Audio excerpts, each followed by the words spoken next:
We made our 100th sale just 10 days after launching this brand new Shopify store. And since then, we've generated over $500,000 in sales, and we are well on our way to 7 figures. But today's video is not about making $1 million or $100,000 or even $10,000.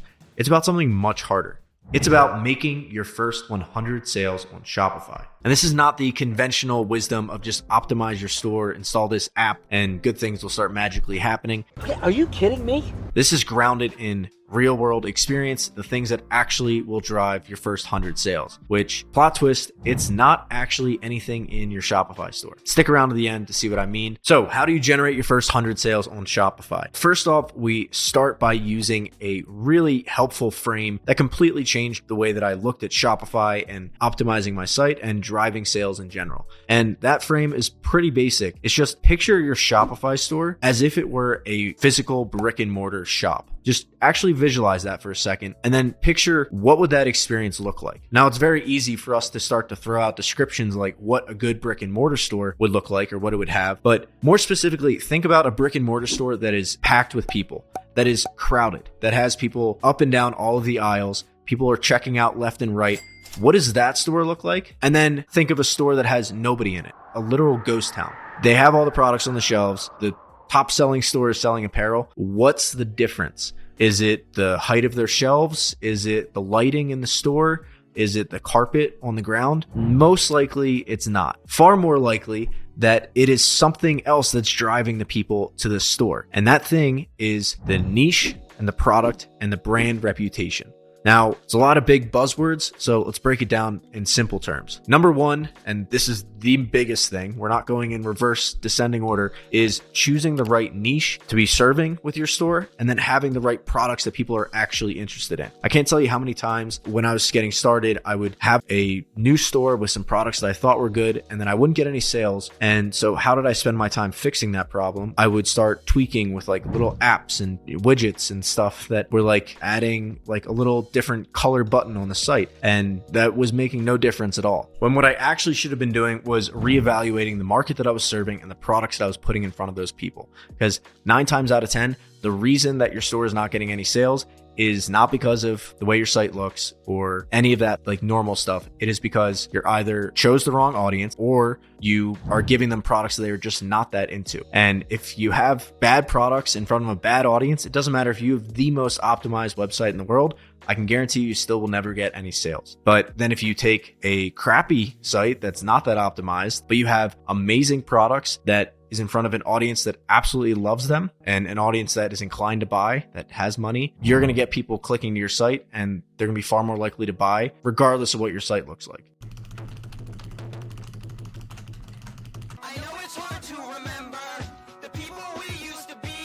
But if you have a bad product on a good site, it's not going to sell. Second thing you're going to do in order to hit your first 100 sales on Shopify after you've chosen your niche and you know the product that you want to offer them is you want to build out that catalog. This is one of the most common mistakes that I see beginners make, especially on print on demand stores and drop shipping, is they don't have a catalog that is big enough so that when they're driving traffic or people are finding their store, that there's something there for everyone to buy. And I'm not talking about single product funnels. That's in a completely different category. I wouldn't even recommend going that route. What I'm talking about is if you're trying to build a brand like print on demand or you're sourcing your own products, there's a lot of different ways you can build out your catalog, but have more than just 10 products on your site. Have 50 to 75 to upwards of 100 ideally, because then there's something for everyone when they land on your site. Perfect example is when we launched Yoga Stay, our print on demand apparel brand. We didn't just launch with 10 yoga designs and hope that was good. We launched with at least 50 to 75, and we did a wide variety. We did everything from line art to like big mandala prints to slogans to funny sayings.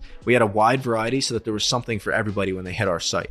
And that's the second thing, is to make sure that your catalog is flushed out enough so that there is something for everybody when they hit your site. And I'm not talking about going like generic, like you just load everything Alibaba has to offer. Nobody wants that. Nobody will buy from that.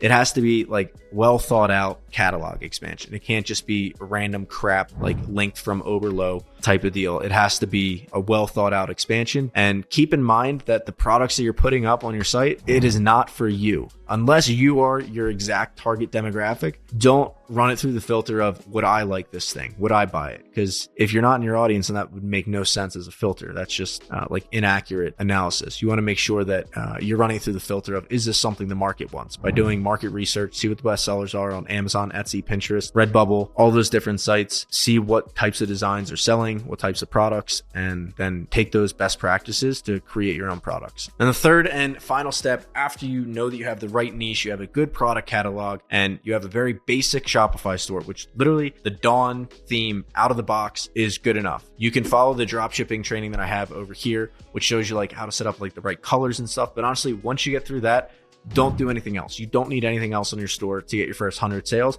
And I would go so far as to say you shouldn't do anything else. You shouldn't add like email pop-ups and like let yourself get absorbed into all the little optimizations you can make within Shopify, because take it from me, that will quickly consume all of your time and it will drive you away from the things that your time is best spent on. And that is marketing and products. And what I'm going to show you now is what the marketing looks like. So on the first day we launched the store, we did $400 in sales and we had 10 orders. And in the ad account for that same day, we spent $135 for 9 purchases.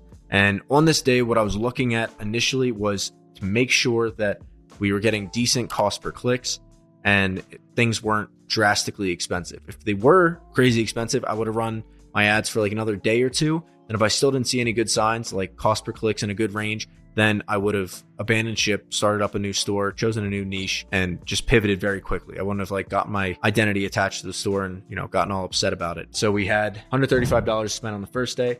And on the second day, did $696 in sales and 15 purchases. And in order to do that, we spent $183 on ads. You can see, looking at the day before to this day, the only change, it was all the same ads, all the same campaigns. The only thing that was different was the amount that was spent. And the way that it changed was that I went into the little budget thing here and just increased it by either 10 or 20%. And then I watched and made sure that the results stayed stable and the performance stayed consistent. At the same time this is happening, I'm looking at what my best sellers are on the site. What is it that people are buying? I'm looking at what are the best sellers, then I'm going out and making more designs like that. So I had 50 or 75 designs on the site, just t-shirts. Then I saw that it was like 4 or 5 that were selling more consistently than anything else, like pretty disproportionately. So then I had our designers go and make a bunch of more designs like those. Now you can use like Midjourney and Dolly and all those pretty easily, but you just iterate on what your top selling designs are. Again, remember point 2, it's to have a broad catalog. This follow up to having a broad catalog is making sure that you're looking at the data and actually utilizing that catalog. And you see that if you launch with every different type of design you can imagine, then you see like, oh, the humor designs are the ones that are doing the best. Humor typography. Okay, I should probably make more designs like those. So you had 3 that sold well, then you make a dozen more like that. Now your catalog goes from 3 top sellers to a dozen more potential top sellers. And then remembering what I was saying before, that the thing that drives the people into the store is not necessarily because the store is any different in the layout or anything. And the reason for that, and the way that this ties into the brick and mortar example, is that people love that social proof. They love seeing an ad for a brand they've never heard of before, but then they see in the comment section that people are liking, tagging their friends, sharing. That gives you a lot of validity. And the way you build that up is by starting out with a broad enough product catalog that you give yourself the ability to even find those winning designs. I could do a whole separate video on just that process alone, but I want to keep going here to show you that the rest of that week ramping up to hitting our 100th sale, there were times where like we had down days and we had dips. And during those times, we didn't panic. We just looked at the numbers and saw like, okay, what is it that's changing? Is it the CPMs are going up? Because then that could mean that it's circumstantial. It could be just a bad ad day, or it could be more competition entered the market. But if our click-through rate also starts to drop, then that means that people most likely aren't that interested in the products that we're selling. So we wait another couple of days to see if that's true. Luckily, in this case, it turned out to not be true, especially once we launched the new designs that were based off of what the top sellers were. So that was the process we followed to go from 0 to 100 sales in 10 days. Did 101 orders and $4,600 in sales and generated about $1,000 $1,000 in profit from our first 10 days. And just to recap, the process that we followed for that was we chose a passionate niche that passed the bumper sticker test, which I've talked about that in other videos. Then we made sure we had a big enough product catalog that there was something for everyone when they visited the site, which is especially crucial when you're first launching and testing a brand new store, because you don't know what works. You don't know what people like and what they don't like, and completely disregard your own opinion. It's coming from personal experience. Anytime I think a design is going to do well, it does terrible. Anytime I think a design is terrible, it does really well. So you have your niche, you have your products, you have your extremely basic Shopify store, Dawn theme, change the colors, follow the dropshipping training, literally just follow that, do nothing else. And then you launch your ads. And when you launch your ads, you start off with low budgets, launch all of your different designs and ads, just use the product mockup as your ad creative. Your ad copy can just be like 5 stars, a customer testimonial, which if you don't have a testimonial, have your mom give you one, see which ones get sales. And if nothing's getting sales, then join the school community and I'll help you look at the metrics and figure out what's going on. But while you're running those initial ads, you should be very active in studying the numbers, seeing which designs are performing the best and making more like those, and iterating very quickly. And last thing I'll leave you with is that there's no such thing as too many designs. If you think, oh, I did 100, that's enough. No. Do 1,000, then maybe you're in the ballpark. But people that have like 20, 25 designs or products, you're just doing drop shipping, it's not enough. So iterate quickly. You'll get to that 100 sales pretty fast. And if you have any questions, like I said, join the school community and I'll be happy to help you out there. Be sure to like and subscribe if you enjoy this kind of content. You want me to make more videos like these, I appreciate it. Thanks for watching. I'll see you in the next one.